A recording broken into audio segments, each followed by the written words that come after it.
मित्रों आइए सुनते हैं एक छोटी सी कहानी। ईमानदारी सर्वोच्चम नीति है।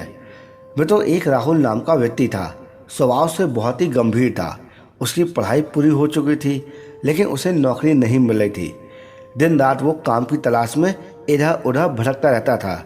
राहुल एक ईमानदार मनुष्य था, इसलिए उसे काम मिलने में थोड़ा मुश्किल आ रही थी। दिन इतने खराब हो चुके थे कि उसे मजदूरी करनी पड़ी और रोजी रोटी के लिए उसके पास कोई दूसरा विकल्प भी नहीं था। राहुल पढ़ा लिखा था, उसके व्यवहार से साफ साफ जाहिर होता था। मित्रों एक दिन एक सेठ के घर में राहुल मजदूरी कर रहा था। सेठ का ध्यान राहुल के ऊपर ही था। सेठ को समझ में आ गया था कि राहुल एक पढ़ा लिखा और समझदार लड़का है, लेकिन परिस्थितिवश उसे ऐसी मजदूरी करनी पड़ रही है। सेठ को अपने एक विशेष काम के लिए एक ईमानदार व्यक्ति की जरूरत थी। उसने राहुल की परीक्षा लेने की सोची। तो उसने एक दिन राहुल को अपने पास बुलाया और उसे 50,000 रुपए दिए, जिसमें 100 के नोट भी थे, और कहा कि भाई तुम ईमानदार लगते हो, ये पैसे मेरे एक व्यापारी को दे आओ। राहुल ने ईमानदारी से पैसे पहुंचा दिए। दूसरे दिन व्यापारी ने राहुल को फिर से पैसे दिए और कहा कि इन पैसों को गिन लो और जाके व्यापारी को दे आओ। राहुल ने ईमानदारी से काम किया और पैसे दे के आ गया। तो सेठ पहले ही गले में पैसे गिनकर रखता था और वो राहुल की ईमानदारी की परीक्षा लेना चाह रहा था।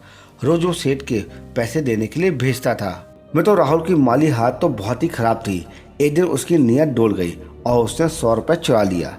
जिसका पता सेठ को लगा तो सेठ ने कुछ नहीं कहा और फिर से राहुल को रुपए देकर भेजा। सेठ के कुछ न कहने पर अब तो राहुल की हिम्मत बढ़ गई और उसने रोजाना चोरी करना शुरू कर दिया। सेठ को उम्मीद थी कि राहुल उससे सच बोलेगा, लेकिन राहुल ने नहीं बोला। एक दिन सेठ ने राहुल को काम से निकाल दिया। वास्तव में सेठ अपने जीवन का एक सहारा ढूंढ रहा था। उसे कोई भी संतान नहीं थी। राहुल को भोला भाला जानकर उसने उसकी परीक्षा लेने की सोची। अगर राहुल सच बोलता तो सेठ उसे अपनी दुकान सौंप देता। जब राहुल को इस बात का पता चला तो उसे बहुत ज़्यादा दुख हुआ। उसने स्वीकारा कि कैसी भी परिस्थिति क्यों ना हो, ईमानदारी ही सर्वोच्चम नीति होती है। इस छोटी सी कहानी से हमें ये सीख मिलती है कि कैसा भी मुकाम आए, व्यक्ति को ईमानदारी का साथ नहीं छोड़ना चाहिए। ईमानदारी जीवन की वो कमाई है जो मुश्किल है, लेकिन कभी भी गलत नहीं होने देती है।